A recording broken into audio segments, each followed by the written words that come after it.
સુરતમાં ફાઇનાન્સની એક ઓફિસ ઉપર અજાણ્યા શખ્સો 2 રાઉન્ડ ફાયરિંગ કરી નાસી છૂટતા પોલીસ દોડતી થઈ ગઈ હતી।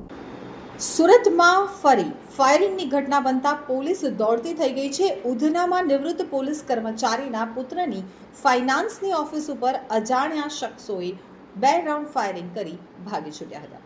સુરતમાં એક તરફ પોલીસ કાયદો અને વ્યવસ્થા જાળવી રાખવા તનતોડ મહેનત કરી રહી છે, જો કે અસામાજિક તત્વો પોલીસને જાણે સીધી ચેલેન્જ કરી રહ્યા હોય તેમ લાગી રહ્યું છે। સુરતના ઉધના વિસ્તારમાં 2 રાઉન્ડ ફાયરિંગની ઘટના સામે આવી છે।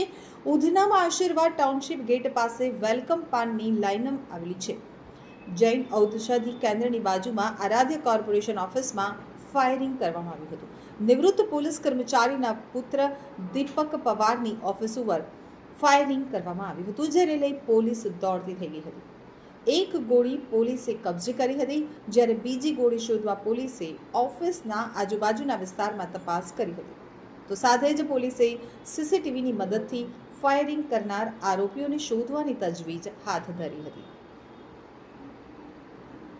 મારું નામ છે રાહુલ પવાર અને મારા મોટા ભાઈ છે દીપક પવાર અને એમનું કામ છે આરાધ્યા કોર્પોરેશનનું, એમની ઓફિસ છે અહીંયા। અને સ્પેન્ડર ગાડી અહીંયા આવી હતી।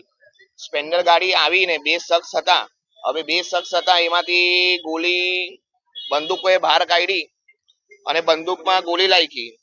એક બેન છે લેડીઝ છે, એ જોઈ ગયા અને ફાયરિંગ કર્યું। બહાર નીકળ્યા પછી લેડીઝ અમને કીધું કે ભાઈ આવી રીતે કોઈ આવેલું હતું અને બંદૂક કાઢીને સામે ગોળી મારી। ગોળી ઝાડ પર વાગી છે, ઝાડ પરથી વાગીને અંદર દરવાજા કાચ મારી ક્રોસ અને અંદર ગોળી ગઈ છે।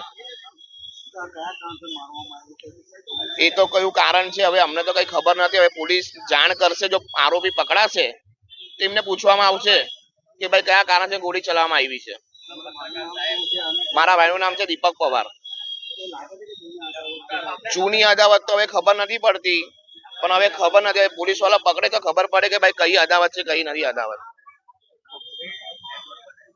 ઉધના વિસ્તારમાં વેલકમ પાન સેન્ટરથી પીસ પોઈન્ટ બાજુ જઈએ ત્યારે વચ્ચે આરાધ્યા ફાઇનાન્સ કરીને એક ફાઇનાન્સની જે કંપની છે, શોપ છે, એમાં એક ફાયરિંગની ઘટના બની છે।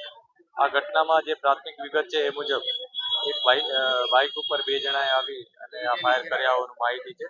અત્યાર સુધી પોલીસને 1 બુલેટ મળી છે, એટલે પ્રાથમિક દ્રષ્ટિએ કહી શકાય કે 1 બુલેટ ફાયર થયેલ છે।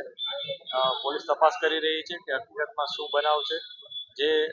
જેનો ફાઇનાન્સની આ જે ઓફિસ છે એને પણ વધારે ઊંડાણપૂર્વક પૂછપરછ કરી રહ્યા છે। અત્યારે એની પાસે કોઈ એવી સ્પષ્ટ વિગત નથી કે એને કોઈ સાથે અણબનાવ કે કોઈ દુશ્મની હોય કે એવું કાંઈ, પરંતુ વધુ અમે ઊંડાણપૂર્વક પૂછપરછ કરી રહ્યા છીએ। આ ઉપરાંત આસપાસના લોકોને પણ પૂછી રહ્યા છીએ, જે લોકોએ નજરે આ બનાવ જોયો છે અથવા આસપાસના જે ટેકનિકલી ઇન્ફોર્મેશન અમને મળી શકે એ પણ અમે તપાસ કરી રહ્યા છીએ। આ સાથે સાથે સમગ્ર શહેરમાં અમે નાકાબંધી અને વ્હીકલ ચેકિંગ ઓલરેડી અમારું ચાલુ જ હતું, તો એને વધુ એલર્ટ કરી દીધા છે અને લોકોને ઇન્ફોર્મેશન પણ અમે પોલીસને આપી દીધી છે કે કયા પ્રકારના લોકો અહીંયા આવ્યા હતા અને તમામ વિગતો ઉપર અમે તપાસ કરી અને જલ્દીમાં જલ્દી આરોપી પકડાય એ પ્રકારના પ્રયાસો અત્યારે